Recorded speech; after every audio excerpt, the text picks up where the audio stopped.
I love the cross. I love the gate that it was for us to have our journey to overcome death. I love the grave of what happened inside the grave, and I've talked about all of these things. I love the grave and what happened inside the grave to transmute us out of our human genetics into a new body that's going to live forever, and the framework of the existence of this body here and its hope to have an eternal life with me.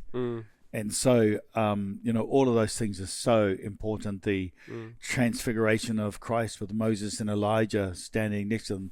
So again, it's like, each of those men never tasted death. And here they are, the one standing next to Christ himself when he was in that estate. The first two laid the foundation for this, to have its the last mention of, which is our hope for the future, to be as he is. And so...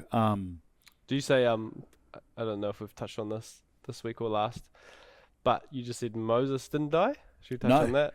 So, yeah, absolutely. Like, they never found Moses' body.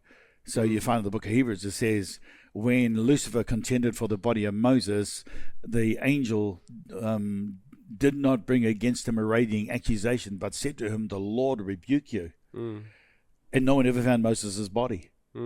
And that was because his body was incorruptible because of his face-to-face engagement with Yahweh. Of course, we see that because his body was changing.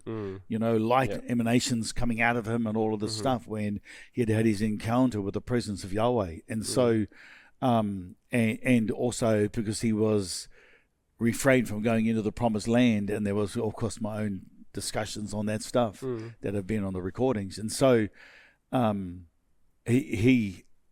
so his body had the power of eternal life already abiding in it. So crazy, he laid the foundation for the glowing body so that Christ, through the new covenant, through the grave, walking through death, could find a way for you and I to be able to walk through death as co-heirs in him, not just being an observer from the outside, but actually in him. If I'm crucified in him, then I'll be raised with him.